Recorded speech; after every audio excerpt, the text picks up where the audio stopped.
सबको स्क्रीन और वॉइस आ रही है?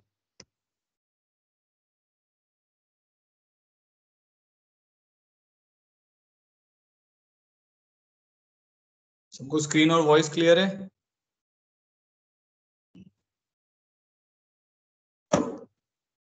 ठीक है।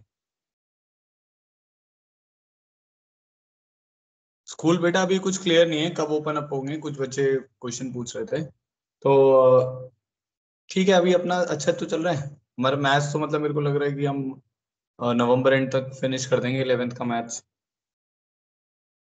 डोंट वरी, स्कूल ओपन हो या ना हो, अपना अच्छा चल रहा है।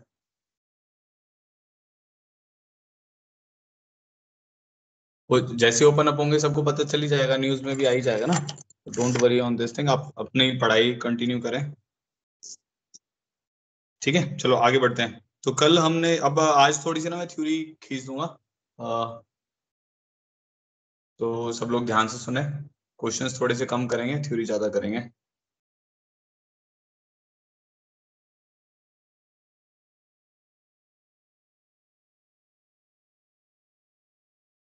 तो देखो, तो सबसे पहले हमें पढ़ना है intersection of to circles.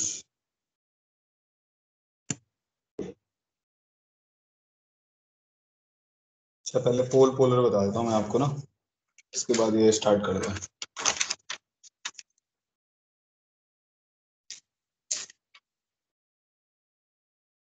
Cord तक हमने कर लिया है, ठीक है।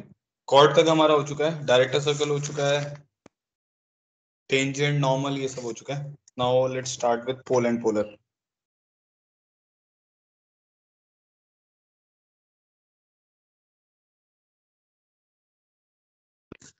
ठीक है, सुनो ध्यान से। पोल एंड पोलर में अब क्या है कि ये किसी भी कोनिक सेक्शन के लिए डिफाइंड है। जो पोल और पोलर हैं ये किसी भी कोनिक सेक्शन के लिए डिफाइंड है, ठीक है। तो डेफिनेशन क्या, पोल एक पॉइंट होता है, pole is a point actually, and polar एक लाइन आती है।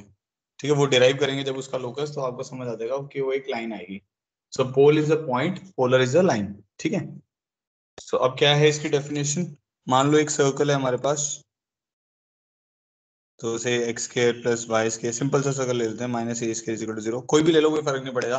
सेम जो आप इसके लिए डेरिवेशन करोगे वही x square plus y square plus 2gx plus 2fy plus c equal to 0 के लिए कर लोगे, तो उससे कोई पॉइंट, उससे कोई फर्क नहीं पड़ेगा। Now pole is a point, so pole can lie inside, outside और on the circle. So pole has 3 positions, ठीक है। कोई भी पॉइंट के लिए सर्कल के रिस्पेक्ट में 3 पोजीशंस हैं, इनसाइड, आउटसाइड और ऑन द सर्कल। सो एक एक करके हम सबके लिए करेंगे, ठीक है। तो अभी तो डेफिनेशन बता रहा हूँ। मान लेते हैं कि there is a point P which is pole, outside है ये, ठीक है। अब पोल और पोलर की डेफिनेशन बता रहा हूँ ना, तो हमने क्या किया, सीक्वेंस ड्रॉ करी। ऐसी बहुत सारी कर सकते हो आप, तो मैंने अभी जैसे 1 2 और से 3 बना देता हूँ मैं, बहुत सारी बनाने की हमें जरूरत नहीं। तो हमने 3 सीक्वेंस ड्रॉ कर दी। So from a point P we have drawn sequence to the given circle, ठीक है। फिर जहां पे वो उसको इंटरसेक्ट करेगी, तो मान लेते हैं जैसे ये A1 B1 हो गया, यहाँ पे इंटरसेक्ट किया, ये हमारा A2 B2 हो गया, ऐसे हमारा A3 B3 हो गया, ठीक है।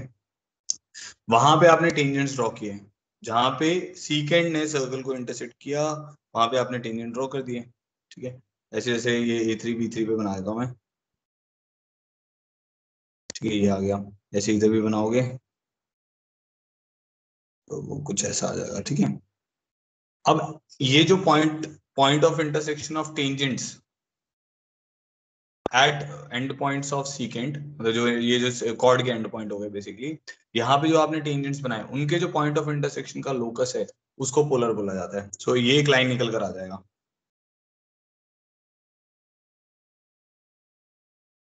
ठीक है। ये एक लाइन निकल कर आ जाएगी, ये वाली ना एक लाइन बन जाएगी बेसिकली। तो ये हमारा क्या हो गया, पोलर।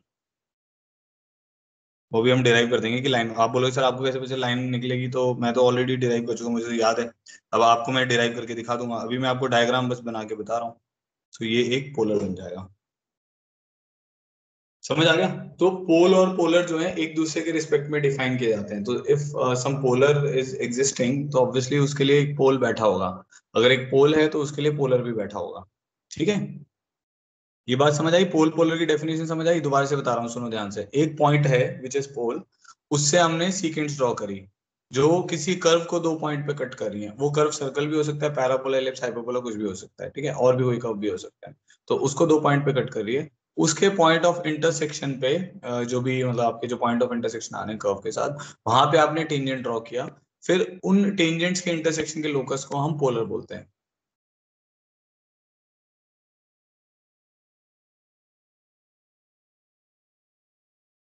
ठीक है, ये बात समझ आ गई। तो अब ऑब्वियस ही बात है कि इसके तीन केस बन जाएंगे, अब आपको समझ आ रहा होगा। एक केस क्या बनेगा जब पोल इज आउटसाइड, फिर एक केस क्या बन जाएगा जब पोल इज इनसाइड, एक केस बन जाएगा जब पोल इज ऑन दी सर्कल, ठीक है। चलो अब इसको मैं लिख देता हूँ, ठीक है। लेट अ पॉइंट पी x1 y1, ठीक है, from P draw secants to the conic. Conic कौन कौन सा हो सकता है, सर्कल हो सकता है, parabola, ellipse, hyperbola,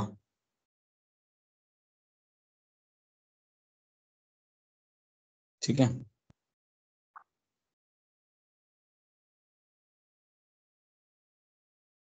eight point of intersection and point of intersections of secant and conic,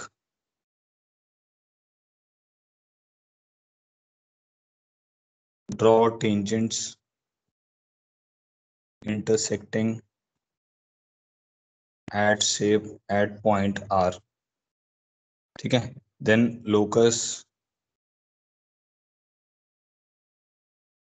of point R is polar with respect to pole P। समझ आ गया कि भाई एक पॉइंट लिया हमने, वहां से सेकेंड ड्रॉ कर दी, वो जहां पे कट कर रही है कोनिक को, वहां पे टेंजेंट ड्रॉ कर दी, तो point of intersection of tangent at the point where secant is intersecting the conic उसके जो पॉइंट ऑफ इंटरसेक्शन का जो लोकस है, टेंजेंट के पॉइंट ऑफ इंटरसेक्शन का जो लोकस है, उसको हम क्या बोलते हैं, पोलर। और उसका पोल क्या होगा, पॉइंट पी, जहां से आपने स्टार्ट किया था, ठीक है। डेफिनेशन समझ आ गई, चलो ठीक है। अब तीनों केसेस बनाते हैं हम, ठीक है। अब देखो, अब इसके डेरिवेशन भी करूंगा और उसके केसेस बनाएंगे। Case one when pole is outside.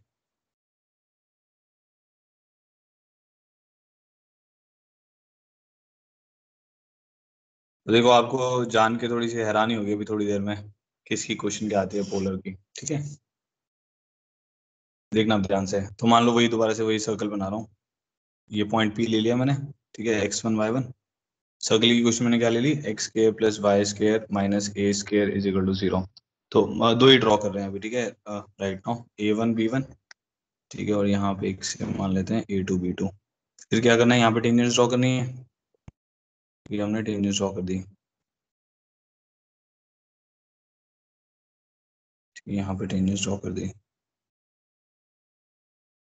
ठीक है। तो ये पॉइंट से मान लेते हैं Q1 और ये पॉइंट से मान लेते हैं Q2, ठीक है। हमें क्या करना है, Q1 Q2 का लोकस निकालना है। तो जिसका लोकस निकालना है उसको एक पॉइंट को h k मान लेते हैं, मान लें इसको h k। तो अगर आप ध्यान से देखो तो h k के लिए a1 b1 क्या है हमारा, हमें लोकस किसका चाहिए, h k का चाहिए। तो हमारा आंसर किस किस में आ सकता है, x1 y1 में आ सकता है, क्योंकि pole is known, this is known, ये नोन क्वांटिटी है। h k में आ सकता है और a में आ सकता है। तो इन तीनों में ही मेरे को आंसर चाहिए, ठीक है। तो मैंने क्या किया, q के रिस्पेक्ट में a1 b1 की इक्वेशन लिख ली, ठीक है। तो एक काम करते हैं, इसको थोड़ा सा उठा के ऊपर कर देते हैं। तो जो सर्कल है, सर्कल की इक्वेशन है x² plus y square minus a square is equal to 0, ठीक है। अब सुनना ध्यान से। तो ये बताओ a1 b1 की इक्वेशन क्या होगी, a1 b1 is basically chord of contact with respect to point Q1, ठीक है। Q1 के रिस्पेक्ट में कॉर्ड ऑफ कॉन्टेक्ट है, तो क्या इक्वेशन आएगी सर्कल के लिए, t इक्वल टू 0 आती है, hx plus k y minus a square is equal to 0, ठीक है, t इक्वल टू 0 आ गई, ठीक है।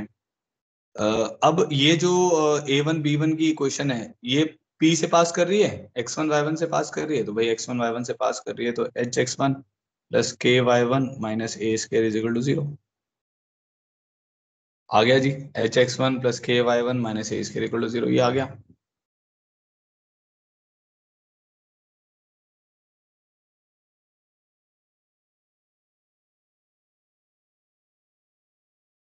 ठीक है, और यही लोकस है हमारा, हमारे को एच कॉमा के ही तो चाहिए था, तो क्या बन जाएगा x x one plus y y one minus A square is equal to zero, यही तो लोकस आ गया, ये लोकस आएगा। क्योंकि देखो ना इसमें एच एच के आ गए हैं, एक्स वन वाई वन आ गया और ए आ गया, तो ये इक्वेशन होगी, तो this is the equation of polar, ये स्ट्रेट लाइन ही तो है इक्वेशन ऑफ पोलर। तो आपको जानकर ये हैरानी होगी कि भाई ये जो बन रहा है पोलर, एक तो लाइन बन रहा है, इस पॉइंट से पास करेगा इस पॉइंट से पास करेगा तो ये आ जाएगा पोलर।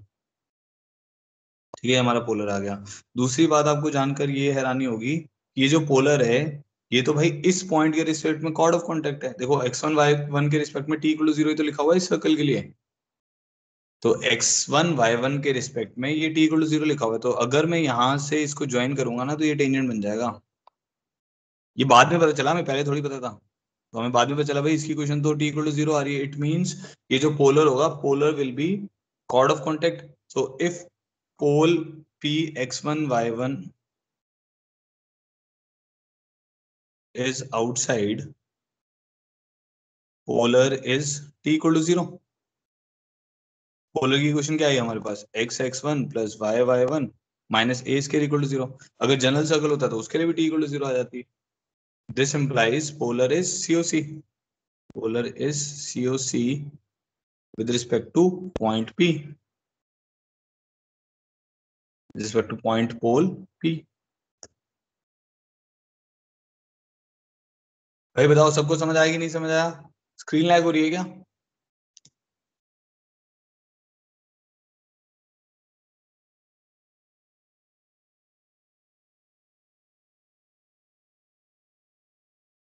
ओके सबको समझ आ गया, ऑल क्लियर करो एक बार, कुछ भी कंफ्यूजन है तो बताओ मुझे।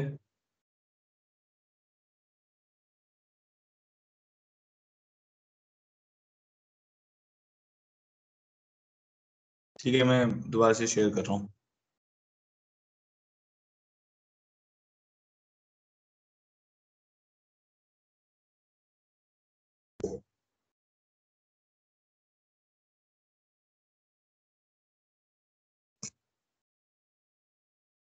ठीक है, एक बार दोबारा से सुन लो, अगर पोल आउटसाइड है तो उसके पोलर की इक्वेशन, पोल कहीं पर भी हो, पहली चीज तो अब ये पता चल जानी चाहिए, पोल कहीं पर भी हो पोलर की equation t equal to zero आएगी। डिराइव कर लिया ना हमने, यहाँ पे डिराइव तो किया है, कहीं पे भी डिराइव करोगे सेम ही तरीके से डिराइव होगा। ठीक है, पोल कहीं पर भी हो पोलर की इक्वेशन क्या आएगी, T equal to zero.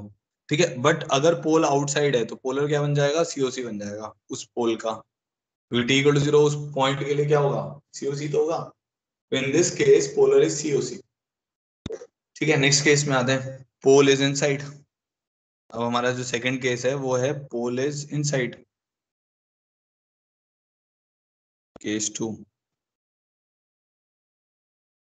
Pole P is inside.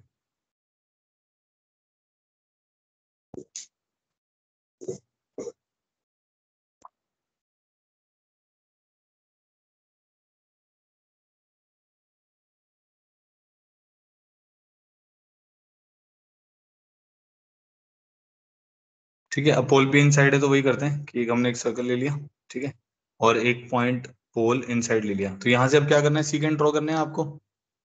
ठीक है, तो इस तरह बना देता हूँ मैं, मान लेते हैं पोल पी इनसाइड है। ठीक है, यहाँ से सीकेंट ड्रॉ किए तो आप कॉर्ड भी बना सकते हो, एक ही बात है, मतलब हमें तो दो पॉइंट ऑफ इंटरसेक्शन चाहिए, तो ये पॉइंट आ गया ए वन बी वन, ये पॉइंट आ गया ए टू बी टू। ठीक है, अब इसके बाद क्या करना है, इनके एंड पॉइंट्स पे क्या करना है, टेंजेंट्स ड्रॉ करने हैं। तो ये आपने टेंजेंट ड्रॉ किया, यहाँ पे भी एक टेंजेंट ड्रॉ कर दिया, यहाँ पे एक टेंजेंट ड्रॉ कर दिया, यहाँ पे एक टेंजेंट ड्रॉ कर दिया, तो ये दोनों यहाँ पे इंटरसेक्ट कर रहे हैं। तो जब पोल पी इनसाइड है तो पोलर जो आ गया वो आउटसाइड आ गया, ये पोलर हो गया आपका, this is outside, straight line ही आएगा। ठीक है, तो ये वाला पॉइंट मान लेते हैं x one y one, circle की इक्वेशन वही मान लेते हैं, एक्स के plus y square minus A square equal to zero. ठीक है, अब लोकस किसका निकालना है, इसका लोकस निकालना है, से ए वन बी वन वाले पॉइंट, ये टू बी टू है, ये ए वन बी वन है ना, ये वाला पॉइंट मान लेते हैं एच कॉमा के।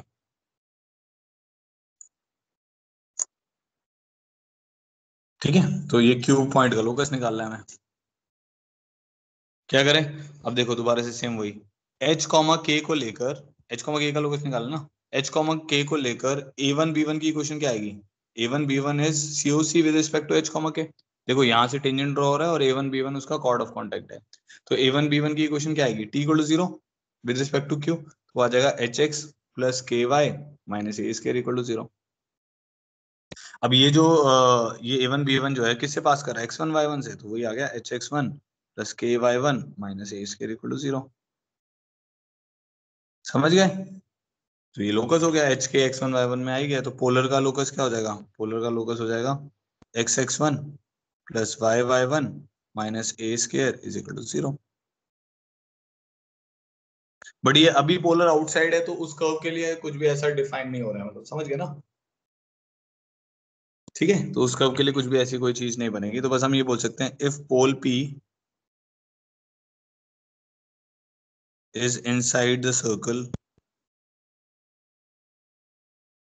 x square plus y square minus a square equal to 0, polar is outside the circle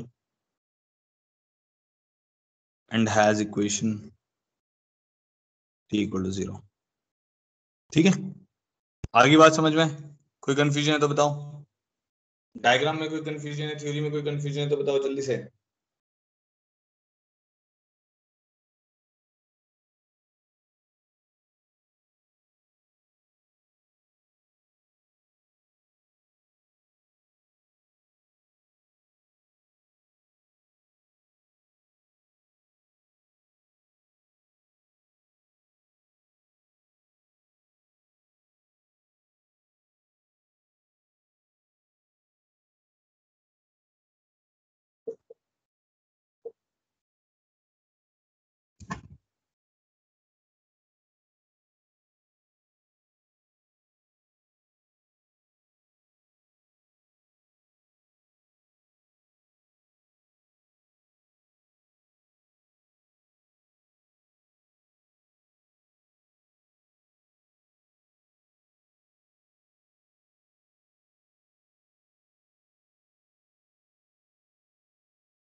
ठीक है, अब एक केस और बचा है, when pole is on the, है ना, थर्ड केस,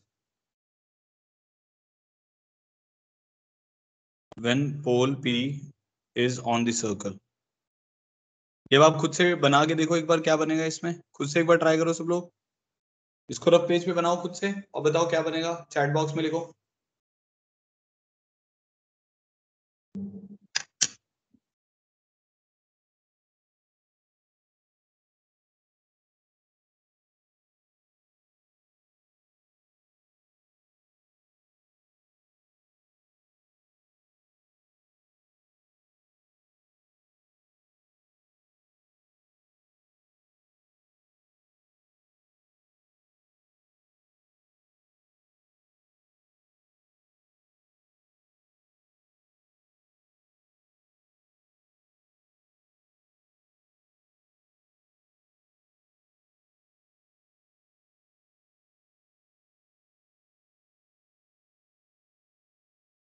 टेंजेंट बन जाएगी एक।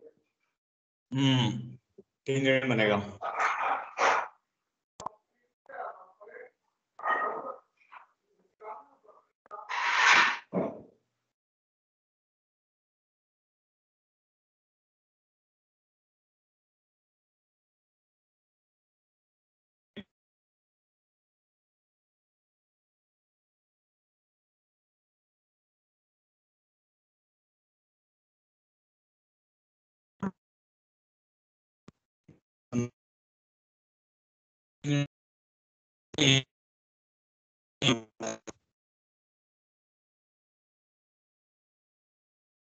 वाली क्या यही, ठीक है। So when pole P is on the circle, polar is tangent at P। ठीक है, ऑब्वियस सी बात है, उसकी इक्वेशन क्या आएगी, अगर ये circle x square plus y square minus A square equal to 0 है, तो टी इक्वल टू 0 ही आएगा ना, ये तो ये पॉइंट पॉइंट ऑफ कांटेक्ट बन जाएगा। तो x1 plus y1 minus A square is equal to 0।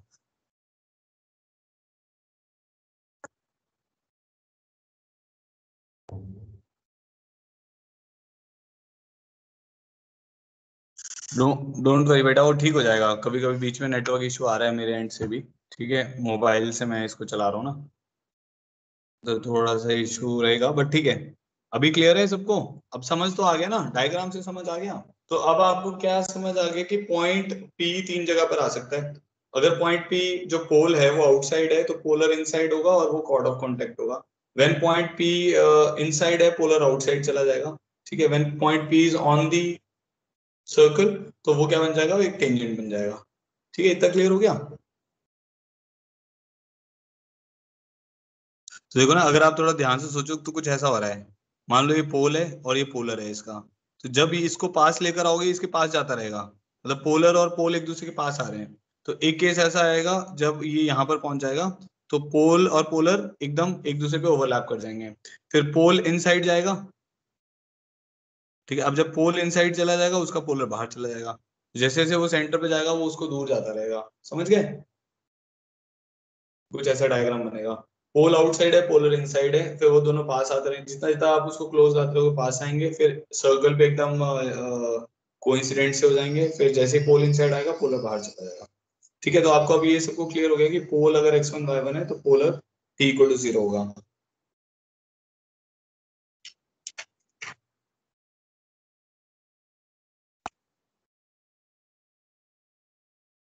ठीक है, एक क्वेश्चन मैं इसका देता हूँ अभी आपको।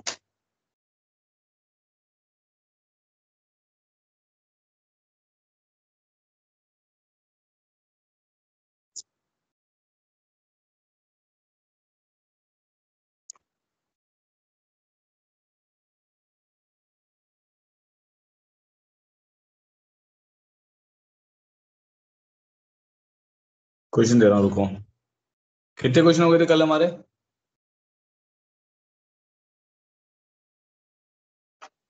3। 23।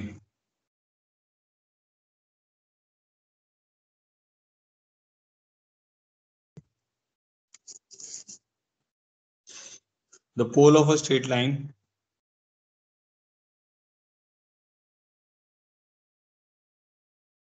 with respect to the circle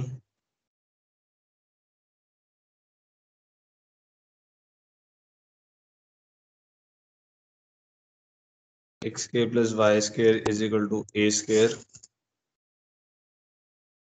lies on the circle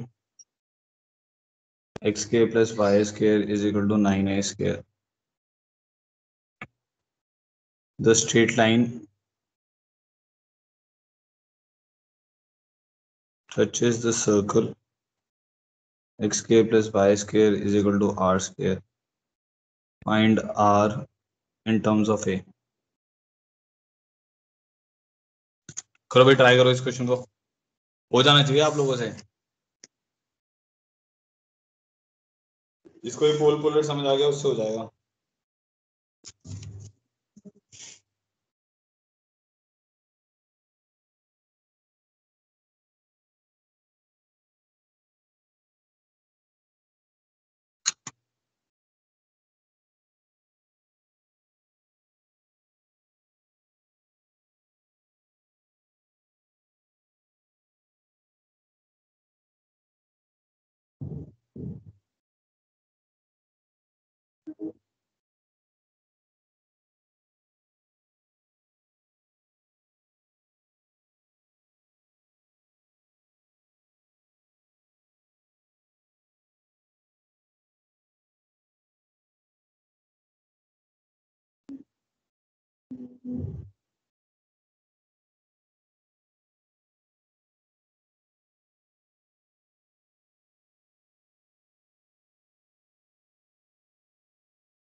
No, 3a is not the answer.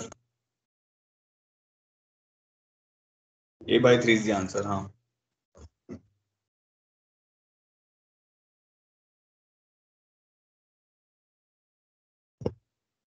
अगर आप थोड़ा ध्यान से देखो ना, ये क्वेश्चन हम पहले कर चुके हैं. किसी को ये समझ आ रहा है ये क्वेश्चन हम पहले कर चुके हैं?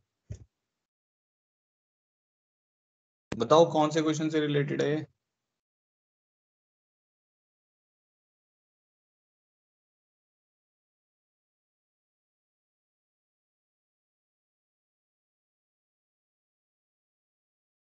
जिनका आंसर आ गया a/3 वो शायद गेस कर पा रहे होंगे.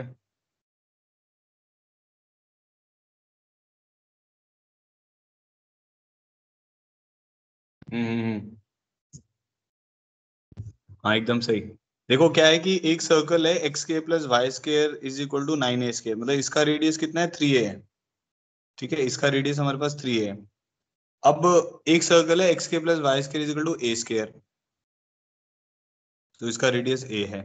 अब उसने बोला है pole of the straight line with respect to this circle. अब इसके रिस्पेक्ट में कोई एक स्ट्रेट लाइन है, ठीक है, जिसका जो पोल है वो यहाँ पर बैठा हुआ है, इस सर्कल पे बैठा हुआ है, तो आउटसाइड है तो पोलर इनसाइड हो जाएगा ना उसका, तो ऐसा हो गया कुछ. तो ये वाला जो कोऑर्डिनेट है ये क्या आएगा 3a cos theta, 3a sin theta. तो इसका पोलर ये बन गया. अब ये जो है ये एक और सर्कल को टच कर रहा है. ये एबीसी वाला ही तो हो गया, वो जीपी में आते थे ना, a/3 डायरेक्ट आ जाएगा अगर आपको वो ध्यान में है. चलो मान लो नहीं भी ध्यान में है, तो हम क्या करेंगे भाई, ये वाली इक्वेशन इस सर्कल के रिस्पेक्ट में t इक्वल टू 0 से मिलेगी. तो वो सर्कल क्या है हमारा xk plus y square minus a square equal to 0. तो क्या हो जाएगा 3a cos theta x plus 3a sin theta y minus a square is equal to 0. तो मेरे पास क्या आ जाएगा cos theta x plus sin theta y minus a/3 is equal to 0. अब हमें ये अब क्या है, ये वाली जो इक्वेशन है this is touch is the circle, तो टच कर रही है आर वाले सर्कल को, तो रेडियस निकालना मतलब इसको टच कर रही है, तो यहाँ से परपेंडिकुलर डिस्टेंस जो यहाँ मान लेते हैं, यहाँ से जो परपेंडिकुलर डिस्टेंस वो आर के बराबर होगा. तो R will be equal to 0 0 minus a/3 mod upon under root of cos के थीटा प्लस साइंस के थीटा, a/3 आ जाएगा. So this is the answer.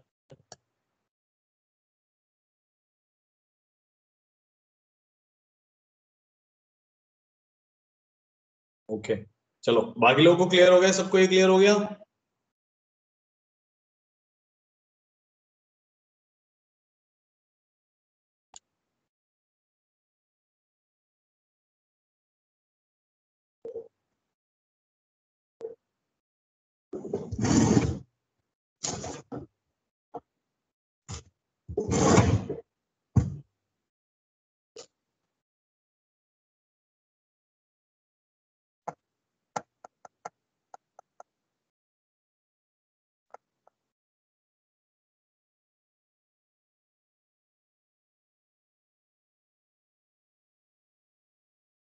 चलो ठीक है, आगे बढ़ते हैं, नेक्स्ट आते हैं. अब नेक्स्ट टॉपिक है हमारा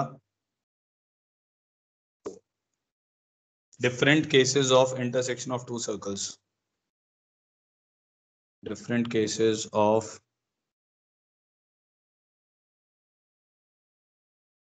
इंटरसेक्शन ऑफ टू सर्कल्स.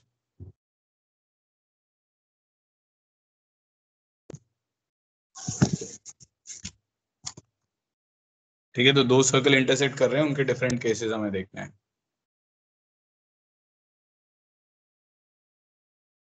देखो अब ध्यान से देखना.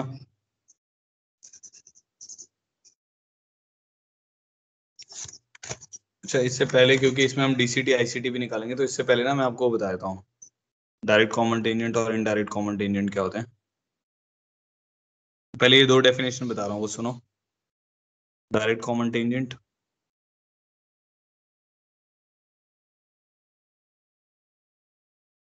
And indirect common tangent.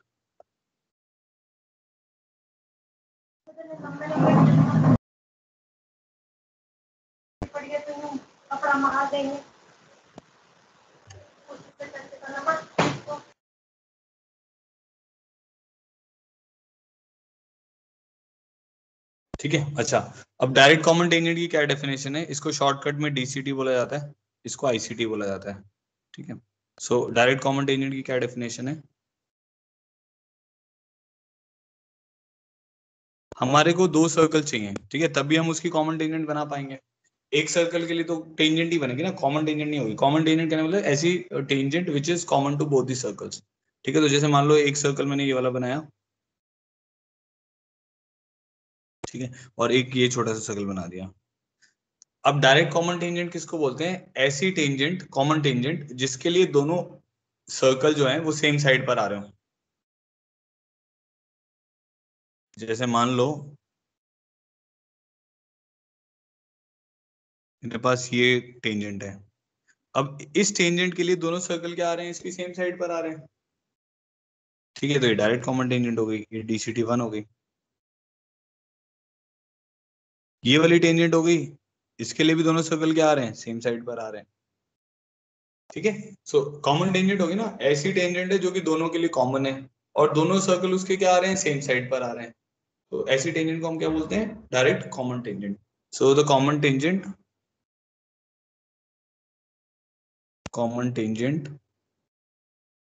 For which both the circles lie on the same side.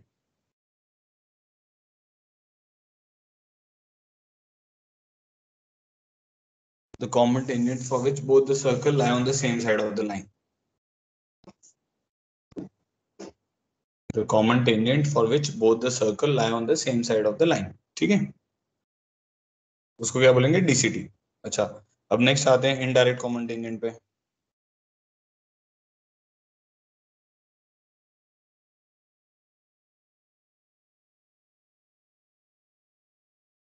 अब आपको समझ आ गया होगा, इसको ट्रांसवर्स कॉमन टेंजेंट भी बोला जाता है।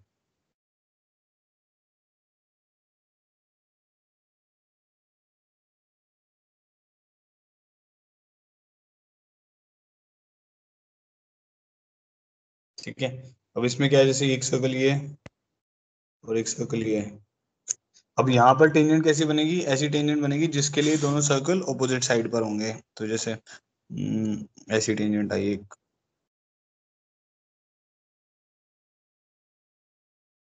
इधर से भी एक आ सकती है,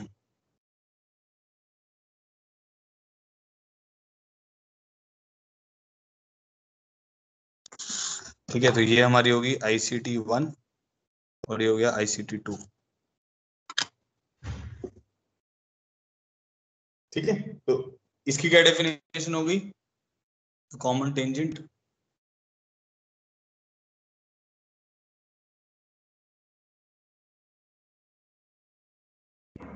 for which both the circles lie on the opposite side of the line. The common tangent for which both the circle lie on the opposite side of the line.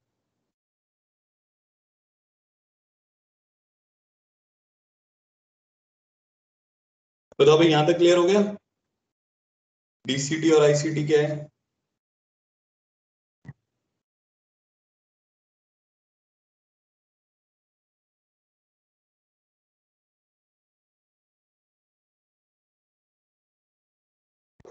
ठीक है, अब हम क्या करेंगे ना, अब जो इंटरसेक्शन वाले केसेस हम पढ़ेंगे उसमें एक तो कंडीशन पढ़ेंगे और उसमें ये भी निकालेंगे कि भाई कितनी DCT है कितनी ICT है, ठीक है। इसीलिए आपको ये पहले बता दिया। चलो अब करते हैं different cases of intersection of different cases of intersection of two circles.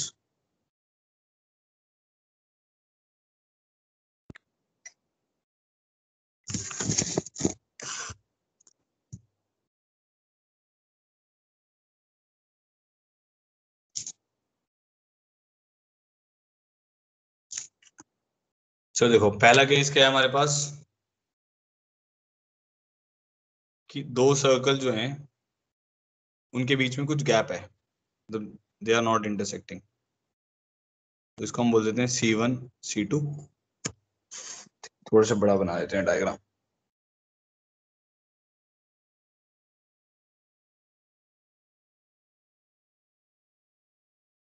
ठीक है। तो ये दो सर्कल है, इन दोनों के सेंटर्स के बीच में कुछ गैप है, ठीक है। तो इसकी कंडीशन क्या बनेगी? C1 C2 is greater than R1 plus R2।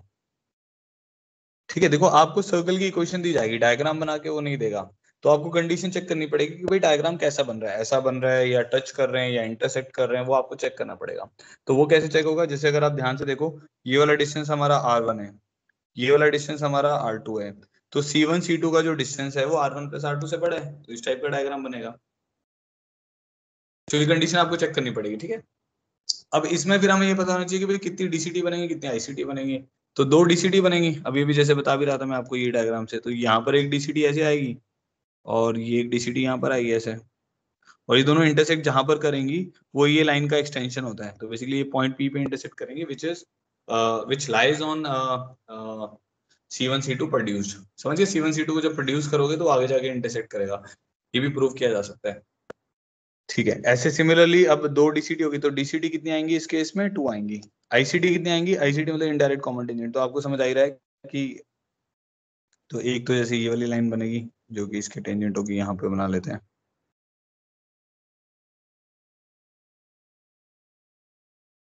ठीक है, ऐसे बनेगी, और यहीं से वो दूसरी वाली भी यहीं से पास करेगी, ये दोनों भी यहीं पे इंटरसेक्ट करेंगी, तो ये दूसरी वाली होगी हमारी।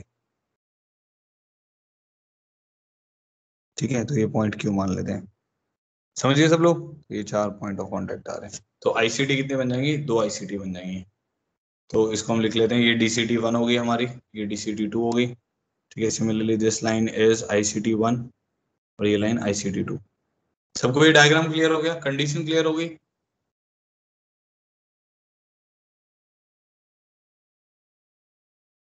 Yes, sir. ठीक है, सेकंड केस पे आते हैं। इजी सा है, सिंपल सा ही है, ज्यादा मुश्किल नहीं है। सेकंड केस है हमारे पास, जब ये ऐसा आएगा, ये दोनों सर्कल एक दूसरे को टच कर रहे होंगे, ये C1 C2 हो गया। अब यहाँ पे आपको बताना है, यहाँ पे क्या होगी, कंडीशन क्या होगी और कितनी डीसीटी आईसीटी बनेंगी, बताओ जल्दी से।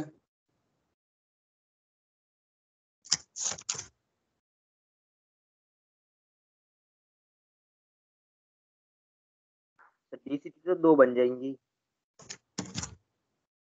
हाँ, कंडीशन क्या बनेगी, देखो ये R1 है, R2 है, तो C1 C2 जो होगा वो R1 प्लस R2 के बराबर होगा।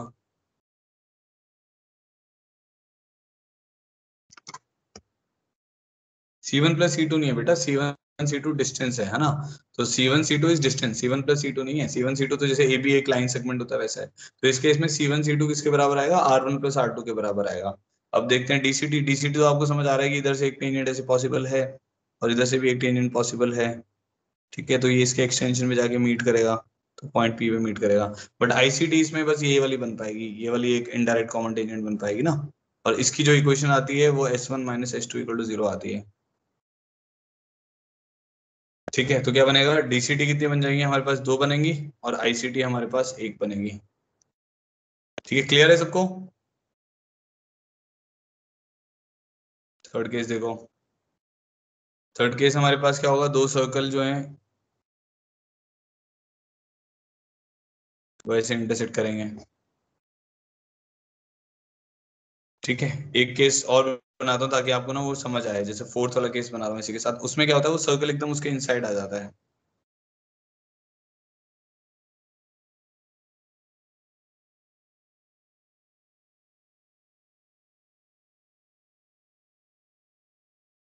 ठीक है, ऐसे, और इसमें कुछ ऐसा है। ठीक है, तो इसकी जो कंडीशन आती है फोर्थ केस की, ध्यान से सुनो, C1 C2 this is equal to mod of R1 minus R2। क्योंकि हो सकता है R1 बड़ा, हो सकता है R2 बड़ा हो, तो यहाँ से लेके यहाँ तक का जो डिस्टेंस है, इस पॉइंट तक का वो R1 है, यहाँ तक का जो डिस्टेंस है वो R2 है। तो C1 C2 किसके बराबर आएगा हमारे पास, R1 माइनस R2 के बराबर आएगा।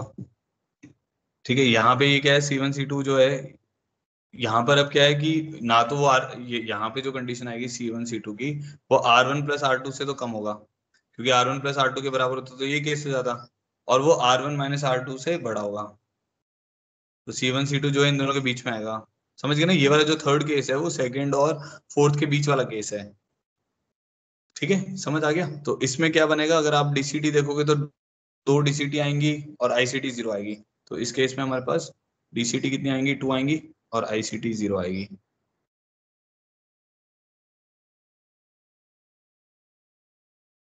ठीक है। फोर्थ केस में क्या होगा, बस एक आईसीटी आएगी यहाँ पर, बस एक इनडायरेक्ट कॉमन टेंजेंट आ जाएगी। इनडायरेक्ट आएगी कि डायरेक्ट आएगी? ये डायरेक्ट आएगी क्योंकि दोनों सेम साइड पर है। उसमें डीसीटी 1 आएगी, इनडायरेक्ट 0 आएगी। ठीक है। अच्छा, फिफ्थ केस क्या हो गया कि जब एक सर्कल दूसरे सर्कल के इनसाइड आ गया,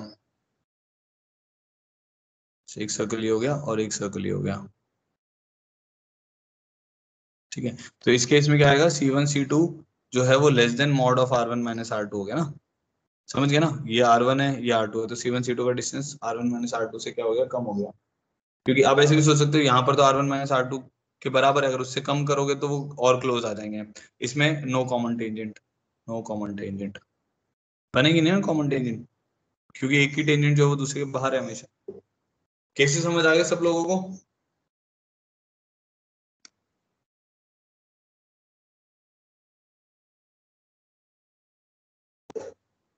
ठीक है, इनके क्वेश्चंस आ रखे हैं, मतलब ज्यादातर जो क्वेश्चंस आते हैं वो जब भी आए हैं तो वो ऐसा आ जाता है कि वो बोल देता है कि length of direct common tangent निकालो, length of indirect common tangent निकालो, या किसी डायरेक्ट कॉमन टेंजेंट की इक्वेशन निकालो। उसके लिए हमें ये पता होना चाहिए कि भाई केस कौन सा बन रहा है। अब जो आपको केस ही नहीं पता चलेगा तो आप ये भी नहीं बता सकते कितनी डीसीटी है, कितनी आईसीटी है, कितनी उसकी इक्वेशंस आएंगी। इसलिए ये केसेस हमें पता होने जरूरी हैं। अब मैं आपको बताता हूँ कि how to find the equation of DCT and ICT. ठीक है, तो how to find, how to find equation of DCT slash ICT. ठीक है, अब हमारा कंसर्न है डीसीटी और आईसीटी की इक्वेशन को फाइंड आउट करना। ठीक है, ये जो जैसे ये वाला केस था इसमें तो direct S1 minus S2 equal to 0 है, this is the equation of ICT और डीसीटी, सॉरी। इसमें डायरेक्ट कॉमन टेंजेंट ही है। ठीक है, इसमें भी जो जो कॉमन वाली लाइन है S1 minus S2 equal to 0 है, जो डीसीटी है वो हमें निकालनी पड़ेगी। तो हम एक ये वाला केस ले लेते हैं जो सबसे ये वाला केस है ना, ये ले लेते हैं और इसी के लिए निकालते हैं। इसके लिए डीसीटी और आईसीटी की इक्वेशन को निकाल।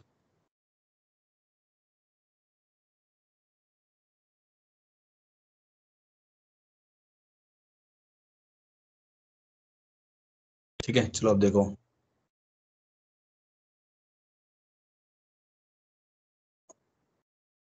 अच्छा, तो सबसे पहले तो मैंने आपको ये बताया जो पॉइंट P और जो पॉइंट Q हैं, they lie on the line joining the centres. ठीक है, इसको आप घर पे सोचना ये कैसे डिराइव किया जा सकता है कि जो P और Q है वो डीसीटी और आईसीटी के जो पॉइंट ऑफ इंटरसेक्शन है वो लाइन जॉइनिंग दी सेंटर्स पे कैसे आते हैं। ठीक है, ये सोचना, आप ज्योमेट्रिकली बना के डायग्राम बना के चेक करोगे ना तो हो जाएगा। अच्छा, अब सबसे पहले हम निकालते हैं कि भाई निकालना कैसे है। अब हमारे को दो सर्कल की इक्वेशन पता होगी। ठीक है, तो मान लेते हैं ये सर्कल S1 है, S1 equal to 0 is given and S2 equal to 0 is given. तो ये हमारा S1 सर्कल है, ठीक है, हमारा S2 इक्वल टू 0 सर्कल है। तो आपको सर्कल की इक्वेशन पता है, उनके रेडियस पता है, उससे आपने ये चेक कर लिया कि भाई C1 C2 जो है वो R1 प्लस R2 से बड़ा है, तो आपको पता चल गया ये केस है। अब आपको ये पता चल गया दो दो डीसीटी है, दो आईसीटी है, वो निकालना कैसे है। ठीक है, तो अब आप एक काम करो, जैसे इस डायग्राम को देखते हो तो अगर मैं इस पॉइंट को यहाँ से ज्वाइन करूँ ये 90 डिग्री होगा। ठीक है, सिमिलरली अगर मैं इस पॉइंट को यहाँ से ज्वाइन करूँ तो ये भी क्या होगा, 90 डिग्री होगा। तो आपके ये जो ट्राइंगल है इसको T2 बोल देते हैं, इसको T1 बोल देते हैं। Triangle PC2 T2 PC1 T1 ये दोनों सिमिलर आ जाएंगे। समझ आ गया ना, ये एंगल कॉमन है इन दोनों के बीच में और ये दोनों 90 हो गए। तो आपके ये दोनों सिमिलर आ गए। तो हम ऐसा बोल सकते हैं कि triangle PC2 T2 is similar to triangle PC1 T1। तो मैं ऐसा बोल सकता हूँ PC2 by C2 T2 is equal to PC1 by C1 T1। तो कहने का मतलब हो गया PC2 divided by PC1 is equal to C2 T2 which is R2 divided by R1। ठीक है, तो अगर मैं एक लाइन सेगमेंट बनाता हूँ जिसपे तीन पॉइंट थे P C2 C1, तो ये जो डिस्टेंस है ये मेरा R2 है और ये जो मेरा डिस्टेंस है वो R1 है। देखो आपको C1 C2 तो पता ही था, तो यहाँ से ये क्लियर हो गया कि point P divides line joining C1 and C2 externally in R1 ratio R2। Clear हो गया, P divide C1 C2 externally इन R1 रेशो R2। ये बात तुम्हें समझ आ गई। तो अब दो सर्कल बताऊंगे, उनके सेंटर बताऊंगे, आपको पता चल जाएगा डीसीटी का जो पॉइंट ऑफ इंटरसेक्शन है that will be the external division of C1 C2 in R1 ratio R2। उनके रेडियस होंगे उसके रेशो में आ जाएगा। तो आप क्या करोगे, C1 C2 पता है तो P के कोऑर्डिनेट निकल जाएंगे, यहाँ से आपके पास क्या हो जाएंगे, लेट्स से वी p के कोऑर्डिनेट से p कोऑर्डिनेट्स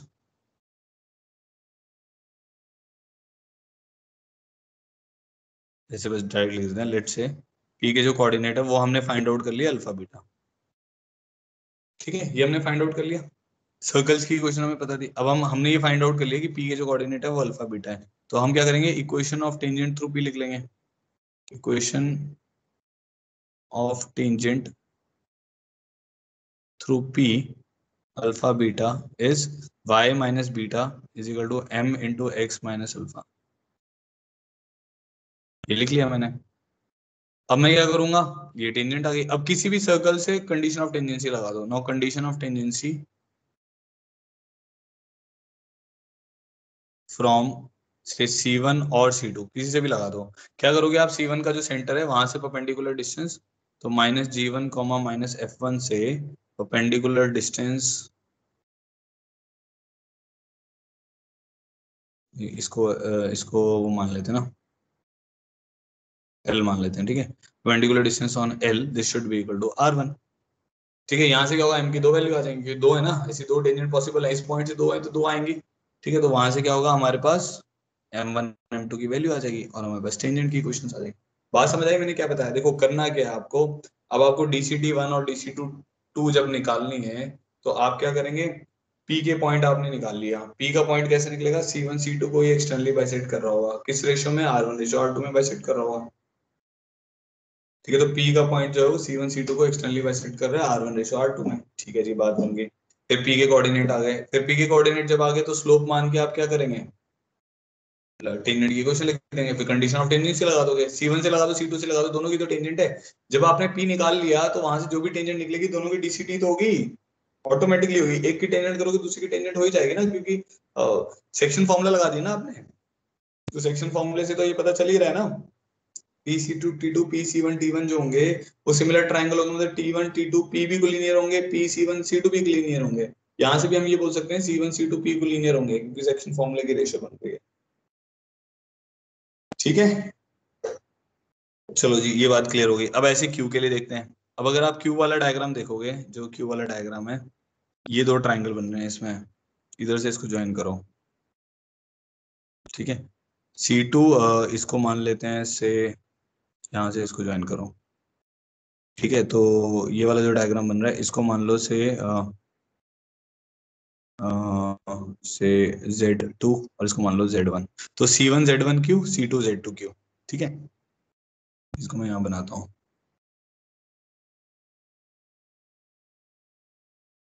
ऐसा बन रहा है C1 C2 Z1 Z2 और यहाँ पे Q बना लिया, ठीक है। तो ये 90 हमें पता है और ये दोनों सिमिलर हो गए थीटा थीटा, ठीक है। तो C1 Z1 is basically R1, C2 Z2 is R2, देखो C1 Z1 जो है वो आपका रेडियस 1 है, ठीक है, और C2 Z2 is R2, clear हो गया। अब क्या आ जाएगा हमारे पास, ये दोनों ट्राइंगल सिमिलर हो गए, तो triangle C1 Q Z1 is similar to triangle C2 Q Z2, क्योंकि दो थीटा हो गए, ये सेम हो गया, 90 90 हो गया। तो हम बोल सकते हैं C1 Q by C1 Z1 is equal to C2 Q by C2 Z2, तो हमारे पास क्या आ जाएगा, C1 Q by C2 Q is equal to R1 by R2,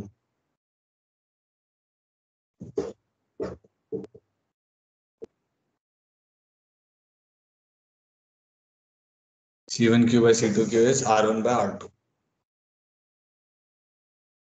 ठीक है। तो Q डिवाइड्स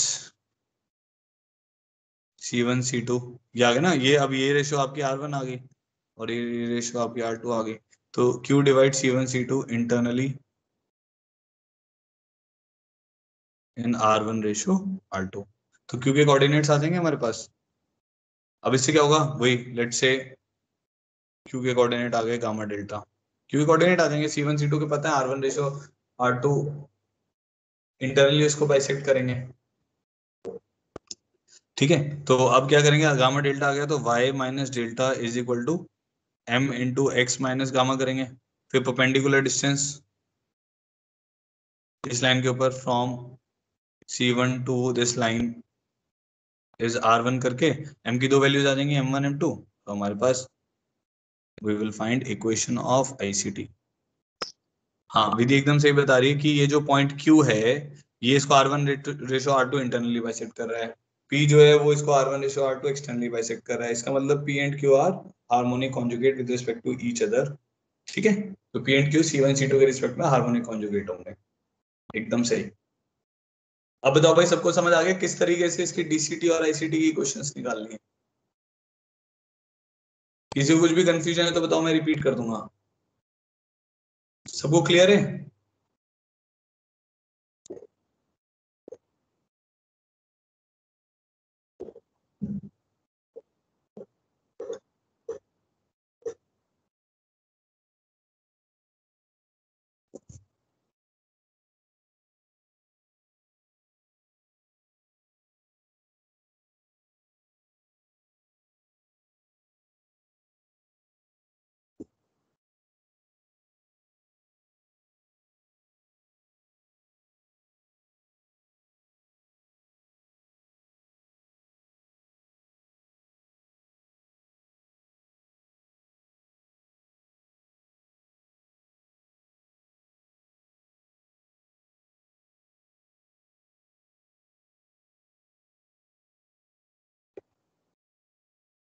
ठीक है, चलो आगे बढ़ते हैं।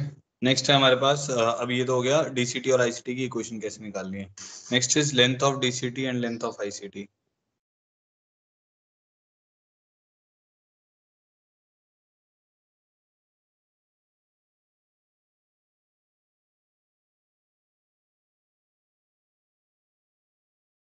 ठीक है, डीसीटी और आईसीटी की हम अब हमें लेंथ निकालनी है। तो ध्यान रखना आप लोग कैसे इसको याद रखोगे। डीसीटी की लेंथ ना आईसीटी से बड़ी होती है, तो उससे आपको फॉर्मूले में आसानी रहती है याद करने में। तो देखो निकाल रहा हूं मैं। मान लो ये दो सर्कल है, ये हमारे पास C1 C2 है और ये हमारे पास PQ है। ठीक है, तो आपने यहाँ से इसके ऊपर परपेंडिकुलर गिरा दिया और से थोड़ा सा C2 को पीछे बनाते हैं। ये हमने यहाँ से इसके ऊपर परपेंडिकुलर गिरा दिया। ठीक है,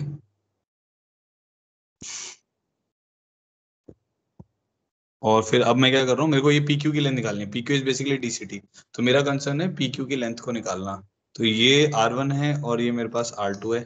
ठीक है, C1 C2 हमें पता होगा, तो इसको हम D मान लेते हैं। So this length is D। तो अब मैंने क्या किया, C1 C2 के पैरेलल एक लाइन खींच दी यहाँ पे। ये 10th में भी आपने शायद किया होगा, ये क्वेश्चन है R डी शर्मा में। तो ये लाइन इसके पैरेलल खींच दी। ठीक है, ये 90 डिग्री नहीं है, ये ध्यान रखना है। ये बस आपको ये पता चल जाएगा ये D है। ये एंगल 90 डिग्री नहीं है, क्योंकि ऐसे है ना, ये दोनों पैरेलल हैं, ये दोनों 90 हैं। तो जरूरी नहीं है P C1 C2 90 हो। ठीक है जी। तो अगर आप अब ध्यान से देखोगे तो ये वाला जो इसको इस पॉइंट को हम मान लेते हैं से कैपिटल N। तो जो PN है, ये लेंथ R1 है, ये लेंथ R2 है, तो ये पैरेललोग्राम बन गया ना, क्योंकि ये लाइन आपने इसके पैरेलल ड्रॉ कर रखी है और ये इसके पैरेलल तो है ही, क्योंकि एक लाइन के परपेंडिकुलर है। तो ये वाला जो PN डिस्टेंस है, ये मेरे पास R1 माइनस R2 आ गया। तो अब आप ये वाला अगर ट्राइंगल देखोगे, जो मैं ये वाला बना रहा हूँ, ठीक है, PQ के साथ, तो उसमें हमें PQ की लेंथ ही तो निकालनी है। तो PQ will be equal to under root of QN का होल स्क्वायर माइनस PN का whole square. So QN is basically D, so under root of D square minus R1 minus R2 का whole square. बस ये हो गया simple सा। फिर D is C1 C2, फिर D is equal to length of C1 C2।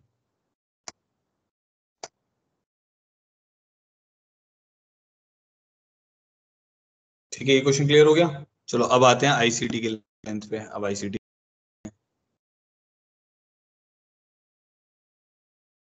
Length of ICT, तो उसमें क्या है, जैसे ये दो सर्कल है,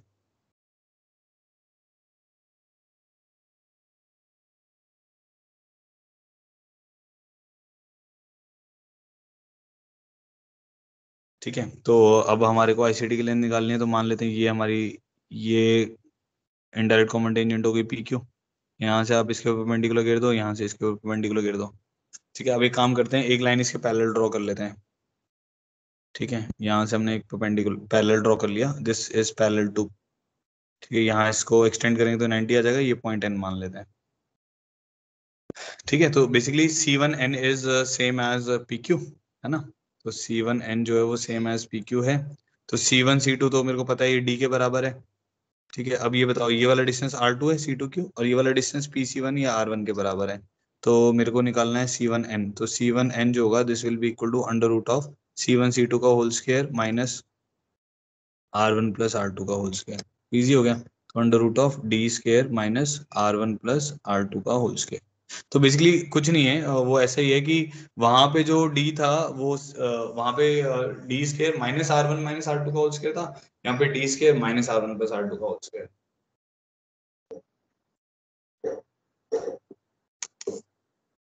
बताओ भाई कोई कंफ्यूजन है तो? सब क्लियर हो गया?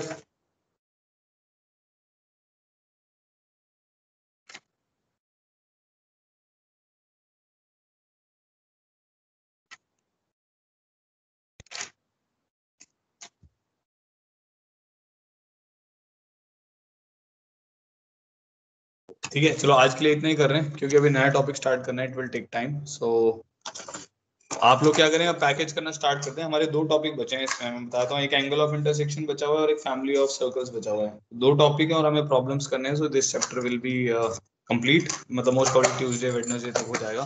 ठीक है, आपके नेक्स्ट टेस्ट में सर्कल्स आएगा, तो इसीलिए प्लीज इसको अच्छे से पढ़ाई करें और फिनिश अप करें। ठीक है, चलो आज के लिए इतना ही करते हैं। इसके लेक्चर्स जो हैं, जो डाउनलोडेड वीडियोस हैं, वो थोड़ा प्रॉब्लम क्रिएट हो रही है। मैं जैसे जैसे वो डाउनलोड होगा मैं अपलोड करूंगा, इसलिए कोशिश करें आप क्लास स्किप ना करें। तो आपको रिकॉर्डिंग नहीं मिलेगी तो फिर आप बोलेंगे कि सर रिकॉर्डिंग नहीं मिल रही है। तो try not to skip the class, बाकी नोट्स मैं अपलोड कर दूंगा। ठीक है, thank you so much for joining in बेटा, हैव अ गुड डे।